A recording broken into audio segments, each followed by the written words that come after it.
2 टंका बढ़िला ओमफेड दुग्ध दर। राज्य सरकार ओमफेड दुग्ध मूल्य वृद्धि करिसेंती। 500 मिलीलीटर पैकेट पिछा 2 टंका वृद्धि करा जायछि।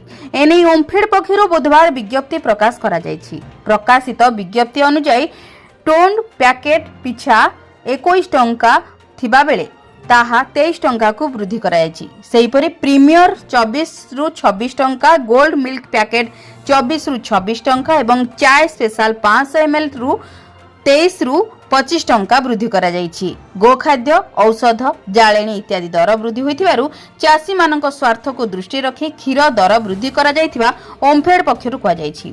ओमफेड क्षीर बिक्री रु 90% क्षीर संग्रह रे व्यय करा जाउछि। चासी को सर्वाधिक मूल्य देबाकू ओमफेड सर्वदा चेष्टा करि आसिथिबा विज्ञप्ति रे कहा जायछि।